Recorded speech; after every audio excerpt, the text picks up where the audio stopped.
Now, if you were in the vicinity of Marble Arch last night, you might have heard that pumping out from a tent not far away from where the Extinction Rebellion party's been going on, because Britain has been turned into a bit of a sort of a national music festival over the course of the last few days, because Nottingham has had a few, Edinburgh has had a few. I don't know whether anybody else has seen any Extinction Rebellion types knocking around, but London has obviously had an occupation going on, partly in Marble Arch, partly in Oxford Circus, partly on Waterloo Bridge as well. We're going to talk to Jamie Kelsey-Fry, who is one of the coordinators, because apparently there's a bit of a row now as to whether they should leave or whether they should stay. Jamie, very good morning to you. Welcome. Yeah, good morning. Very nice to be in your independent republic. Yes, well, you know, our independent republic's a very democratic place. We take all views on board. We sometimes disagree with them and we sometimes fall out, but not for very long. Now, that sounded like a pretty good gig last night, Jamie. Who have you got on tonight? Yeah, we were very grateful that a band that big would come and play. But really for us, what was interesting was Massive Attack have been supporting us for quite a long time. These are kind of a very conscious, what you might call a band. Right. And what was really significant was they were very happy for us to top and tail their gig with Greta Thunberg, the 15-year-old from Sweden. Oh, yeah. She insisted on coming down and talking, which was such an honour. She was in Italy the other day, wasn't she? They had a lovely big rally with her speaking, and I thought, now that's the way to do it. They're not disturbing loads and loads of traffic in Italy. They're just having a lovely rally. She's talking, and everybody's getting their message across, and it's all very nice. Well, that's right. But actually, what was fascinating, I mean, she's actually now 16. I was mistaken there, Mike. What's amazing is... I didn't want to correct you on that. It's such a minor matter. You'd accuse me of being a pedant. Listen, what she said was amazing. She said that this is the only way. She declared Extinction Rebellion with us on October 31st, and she actually came back to say, this is the only way. Yeah, but, I mean, there's lots of 16-year-olds who'll say lots of things. I mean, it doesn't mean they're right, does it? I mean, I've got a 14-year-old who thinks the only way forward is to play Fortnite 24 hours a day. It doesn't mean we should put him in charge of the government. No, that would not be a good idea. No. Some of the government members, I think, are quite similar. I'm going to go for the Ukrainian model soon, I think, and put a comedian in charge. Well, hold on. Now, this is interesting for a start. That is fascinating. That's a vote for... It's not a vote for the comedian, it's a vote for none of the above. Yes. And what our third demand, which I think is really great for Talk Radio... What are the first two demands? First two demands, tell the truth. Okay. First demand is tell the truth. The government has to be realistic about how serious this climate and ecological emergency is. Right. Because no one knows. So, I mean, so how can they tell you the truth if they don't know what it is? No, the public don't know. The government know very well. And the scientists know very well. Oh, right. It should have made much... Well, they can't agree, though, can they? Well, listen, whether the government can agree or not, we're all in despair of Brexit, for example. But scientists, they are agreeing. Well, I'm not in despair. This is the greatest threat that humanity's ever been faced with. There's no doubt about that. And if we don't act on it as an emergency... Yeah, but you don't really think, do you, Jamie, that the world's going to end on 2025, do you? No, we don't think the world's going to end on 2025, but we would miss the boat to actually be able to look our grandchildren in the eye. What's happened to your phone? You got to charge it, Jamie, otherwise it runs out of battery. Right. Yeah, but what's happened to you need to charge your phone, Jamie. There's something wrong with it. Hello? Yeah, hi. Where are you, Jamie? Where am I? I've just left the camp, so I'm down in the south. In the south I've of what? I've been there for 10 days. In the south of the country. Oh, I see. So you're not in London anymore? No, I left yesterday evening. Well, hang on. It says here you're the coordinator of Extinction Rebellion. We have to look at. I've got I'm on radio, but I've got a private thing with a family member, so I've just briefing. I'm not going to go into. So you're not the coordinator. So you're not the coordinator anymore, then? Listen, there's a lot of us in the group. I'm a coordinator for the Internationalist Solidarity Network, right? So that's the part of XR that works with 42 countries around the world, mainly in the global south. So that's my responsibility. Another responsibility is to radio shows like yours. Right. But Can you try and find yourself a decent signal, though, because we can't hear you very well. The third demand, and I think it's really valuable for you. So hang on, I haven't got the second demand. What was the second demand? You said the first demand was to tell the truth, right? Second demand is what? 1,000 people chosen at random, just like jury service, really. And they're put through what's called a deliberative democracy process. That means they're exposed to a 360-degree understanding of the issue, and then they make the decisions about what the hell to do. And where do you get these? Very popular. How do you mean you choose 1,000 people at random? Yeah, exactly. Well, how do you do that, though? Exactly like jury service. Like jury service. So you have to be of voting age, then? Yeah, that's a very good point, actually. I believe that it is 18 and upwards, yeah. But what happens is then it is boiled down so that it is an absolute microcosm of that society. Uh-huh. So it'll be 50% men, 50% women, a certain amount disabled, different ages. How many disabled? Etc. Well, what would be the proportion of disabled people? And made the decision to change that archaic abortion law. You see, there are some issues that... What's it got to do with the... Well, hang on, hang on, Jamie, I missed a bit there. What do you want to change about the abortion law? No. Citizen assemblies were used when they changed that archaic abortion law, yeah? And I'm saying that that's a very good example of how successful they can be. You see, there are many issues that politicians are terrified of touching because they'll lose their popular vote. And this is one of them, climate change. The thing we need to do to avert this disastrous future are actually very strong. We actually have to kind of put sacrifice if we're going to actually have a decent... Yeah, but don't you think that we should perhaps have a referendum about it? How about that? Well, that's again, Brexit, they should have had a citizens' assembly about it, because that means you get a 360-degree understanding of an issue from experts who are, across the field, so it won't be such a sort of bias. Are you going to pay people to? Are you going to pay people to be part of the citizens' assembly? Yeah, they get paid. You can look it up. I mean, your listeners can look it up. It's a really famous process. Well, it may well be a famous process, but I need the details from you, Jamie, because you're on the phone now. So tell me how much I get paid if I'm in it. Sorry, say that again, Mike. How much do I get paid to be in the citizens' assembly?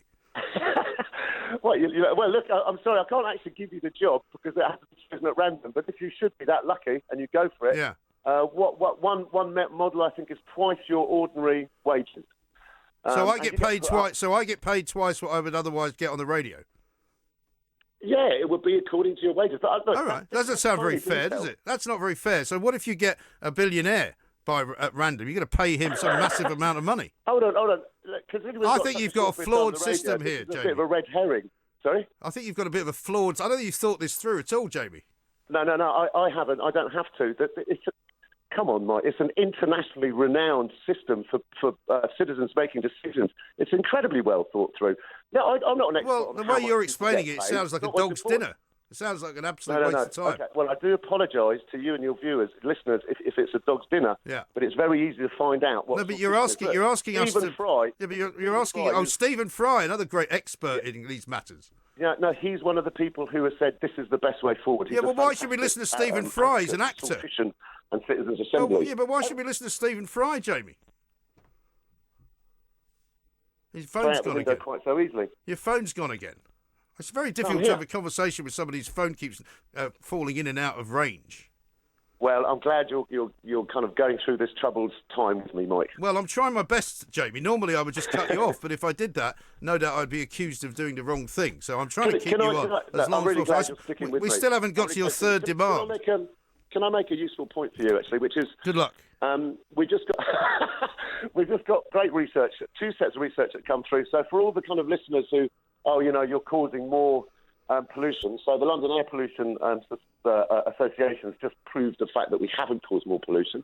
But the second one was fascinating, and this is what is the real concern for you as someone who's a presenter on a radio show. The fact is that within 5 days, we've done a independent survey using what they call Prolific, right, which is a well-known survey company. 46% of people out there are in support of Extinction Rebellion and their tactics.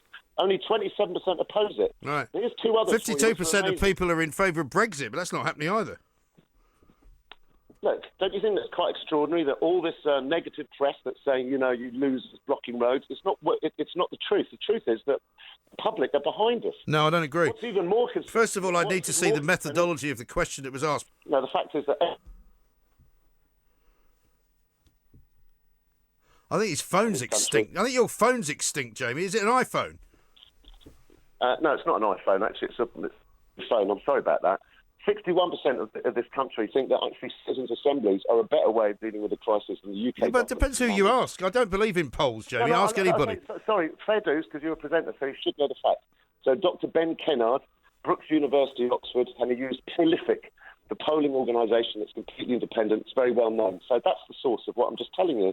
But what's fascinating, is the fact that 61% of this country think that actually the government can't deal with it. No, 61% of the people that you asked in a survey. That's not the same as 61% of the country. Please do not extrapolate facts and make them sound like they're 61% of those people asked in the survey. And how many people were surveyed? I stand corrected. How many people were surveyed? Yeah, that's a good question. I think it was 1,200, but you can look it up. Well, look, I will look it up, but all I can tell you is, and I do a lot of work with pollsters, Jamie, as you can imagine in my job, with politicians and all that. Any poll which is involves less than 2,000 people is not representative and not worth the paper it's not written on. Okay, all right. I mean, that's an opinion. It's not necessarily. No, that's a fact. Any pollster will tell you that. Now, here's a fact for you, right? Easter Sunday. Do you know how much UK electricity is generated by coal in this country? Easter Sunday. That's probably quite low. I hope. Go on. 0. None. Yeah, good. We don't use coal, okay? Don't try and make out that this country's green and do fine. It's absolutely not the case. Well, let me ask you how much in China of their electricity is generated by coal. Okay, good. Yeah, no, the China argument, that's fine. So, what's wrong with the China argument? Well, we've been on a lot of media, so we're getting used to a lot of the fair arguments that are brought against us, Mike. It's not an argument. China obviously create much more carbon than this country. Right. But this country. China creates more carbon than any other country in the world. Right? If we become the first country that actually goes to carbon zero properly, that will have a massive effect politically, globally. Absolutely. You think China are going to go, oh, wow, look what Britain's done. You're going to say we should just do nothing. We don't do nothing, Jamie. Deal with it. I've said this, incredibly often over the past week or so. We already pay massive amounts of money, right, in tax to have a green energy tariff on all the electricity that we use, right? We already have a massive tax on all the cars that we drive. We already have a massive tax on all the fuel that we use in those cars. So to say that we're doing nothing is completely and utterly erroneous and wrong, and you know that. No, I don't know that. I actually work for New Internationalist. I know.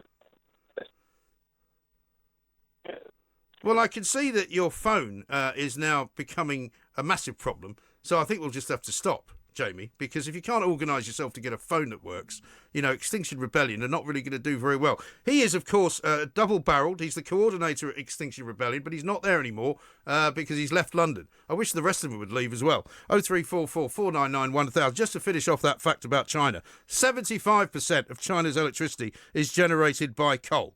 And in the future, they are developing a further 259 gigawatts of coal-fired capacity.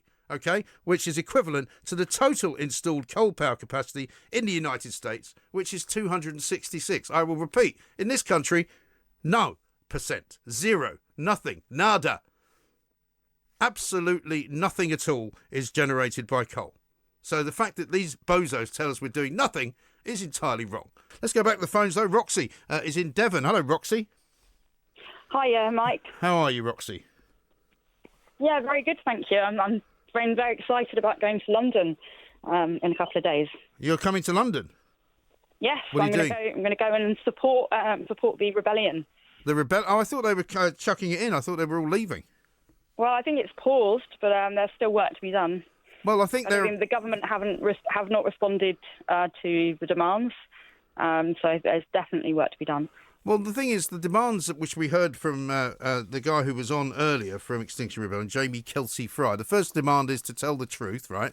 Now, he doesn't make it clear what that is. The second, I can't remember what the second demand was, and he said that basically that he wasn't in London anymore, and there seems to be a view that many people are saying they want to get out of London because they've made the point that they wanted to make, and now they're just annoying people.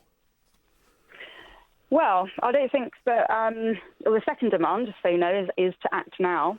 If you look on the, you can look on the government website and find their climate act change. Now in what way, plan. though? What does act now mean? Also, act now means to actually initiate and actually start making real changes towards mitigating that due to climate change. Well, I've just told you we've finished now with coal, for example, fracking. All right, so why, against the will of the people? And against the will of local councils, the government's allowing fracking to happen. It poisons the water. That's just one thing. Excuse me, where is? Well, hang on, Roxy. Where in Britain is fracking happening where the water is getting poisoned? Lancashire. Lancashire. There have been several earthquakes. You said the water was being poisoned. In Lancashire. No, they have earthquakes in Lancashire all the time. I can't. Well, I'm sure they do, but they have increased since then. They haven't actually.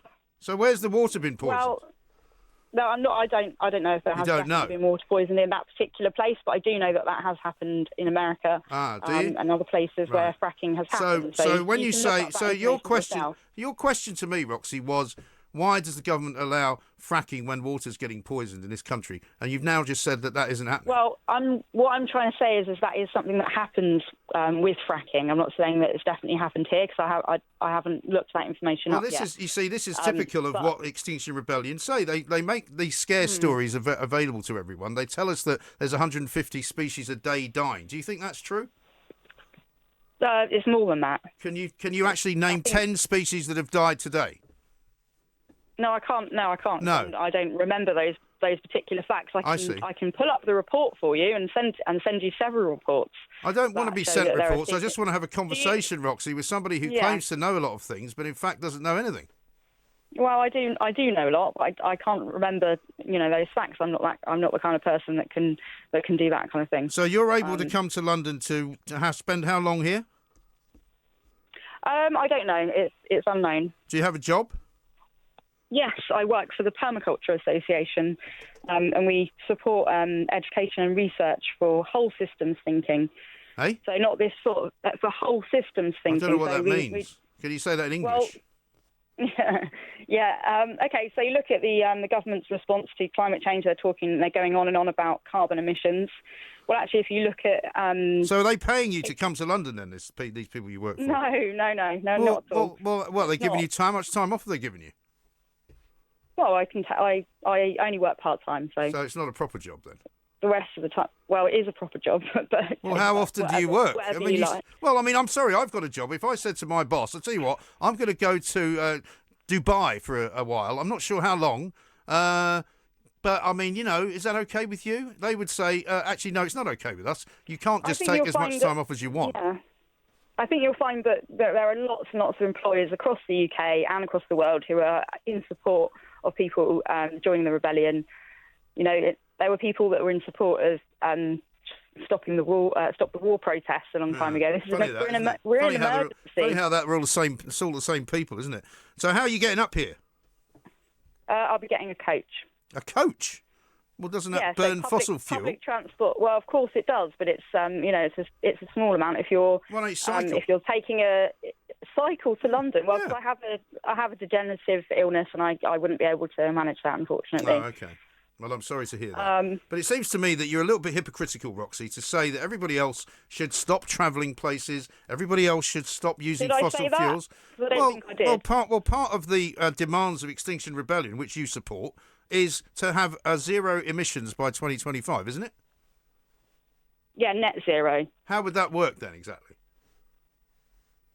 The Extinction Rebellion are not laying out exactly how that happens. What they're saying is that we need a democratic process. No, it's not a problem. Yeah, it is. We need a democratic process that allows for real solutions to be brought to government. Yeah, but if you don't know what those solutions are, then how can you be proposing them?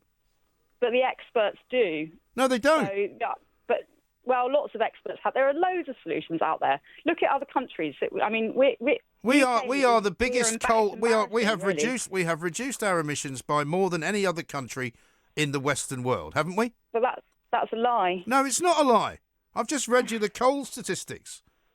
Yeah, but where we produce no energy now, no electricity from coal. They reduced emissions, and they haven't. What about Germany? What about Poland? What about China? Yeah, they're doing really well. No, they're not. Poland. You're wrong about that, Roxy. Poland is one of the biggest burners of coal fuel. Well, I don't know about Poland. But you don't know about Poland. I know that Germany. No, I don't know everything because no one does. Well, you don't know much at all, really, do you? I know that Germany are doing really well on renewable energies, and Germany produces a bigger carbon footprint than we do. Right. Okay. That's a fact. It may very well do. I don't have those facts right in front of me. Do you have any facts in front of you at all? Yeah, I mean, just look up the Measuring Up report by the UK SSD network. What's that? They're an independent network of organisations working to support all of the organisations that are pushing for the UN They don't sound Sustainable independent. Development Goals. I'll tell you what, you tweeted me earlier, right? Have you heard of those? No, I haven't. No, tell me. The governments around the world have agreed to the UN Sustainable Development Goals, and the UK is currently not meeting those targets. Right. It's embarrassing if you look at it. Embarrassing. Well, which countries are meeting the targets? Is China meeting the targets? Well, I think if actually developing countries seem to be doing a lot better. No, they're not. Do you know what? Do you know what's happening? Do you know what's happening in changes? No, do you know China is about to build even more coal-fired power stations than they've got already, which will double their output of CO2 emissions, right? Which will make it more than twice the amount that America pumps out, which is an awful lot. Yeah, that's not so good, is it? It's not good. And I mean, I'm all for saving the planet and everything, but I really think you're targeting the wrong country, Roxy. Because Britain has done more than any other country. It's a global issue. I mean, we could stop importing. But if it's a global issue, right? How about that? If we stopped importing so much from China and built a circular economy in this country, perhaps then we could actually. Well, have you got a phone from China? I do, yeah. Yeah. Well, why don't you stop importing phones from China? Because I can't afford a fair phone, which is what I would buy. So you're telling us that we should. So you're telling us regulations that say all phones have to be built without built-in obsolescence and. But you've got one of these phones. You're about to take a coach to London. These are two things that you personally, Roxy, could stop doing right now to save the planet, and you're not doing it. They're not things I could do. You don't have to come to London, do you? Well, I have a daughter, and I want to be able to look her in the eye and tell her bringing her with as much you? as I could. I am actually, yeah. Doesn't she go to school? She won't be at school then. It's Easter holidays. Well, the school holidays are finished today. My kids are back tomorrow. Well, no, they've got a teacher training day, but my daughter will be striking off school to attend the. So you're taking your child out of school for how long? She decides that herself. How old is she? 13. 13. Okay. So she's just given up school. When I was 13, I would have given up school as well. Just on Fridays. But I thought you said you were. Climate strike. So when are you coming up here?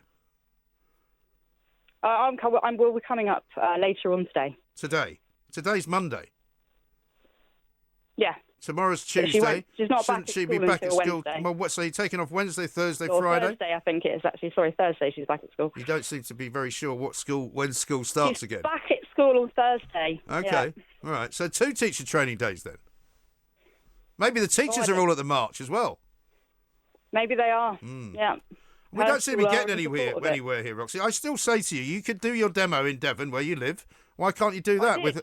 Well, why can't you do that? Why do you need to use up valuable fossil fuel by coming to London? Why is the government subsidising fossil fuels? The government doesn't subsidise fossil fuels. Yeah, it does. How so? Tell me how. Tell you how? What? Yeah. What do you mean by that? Well, how does the government? I'm asking you. I'm asking you to tell me. I'm asking you to tell me how the government subsidises fossil fuel. Well, in the same way that they subsidise. Well, actually, the EU subsidises farming to farm at a loss. So you're saying companies. Are you saying the government? Why are they not? Why are they blocking wind farms? Well, hang on. Are you saying the government is paying fuel companies to find fossil fuels? Is that what you're saying? Well, they're paying for the industry, so there are jobs in the fossil fuel industry. How are they doing that? Well, I don't really know what you're. I don't. Well, you're telling me that the government. Let me ask you a straight. I'm not educated in that way. Well, let me ask you a straightforward question, Roxy. You've just said that the government subsidises fossil fuel producing companies. Can you tell me exactly how much money, for example, the British government is paying to Beyond Petroleum, a private company, publicly owned, which runs as a profit-making company? How is that getting government subsidy? No, I can't tell you that because I don't have that information. You don't have that information. You just made it a statement as a fact. Yeah, well, you can look it up yourself. I'm stating. Well, I don't need to information look that it you up can because go it's and not true. Verify yourself. It's rubbish, Roxy. You're a great example of someone who has read something on a website, believed it, and now wants to change the world on the basis of a load of lies. And that's my point. I don't think that's true. And what about the UN diplomat who recently glued herself to shell? She is one of the authors of the IPCC report. Doesn't surprise me. And she is so... She's an eco-nutter. Well, she's an eco-nutter, Roxy.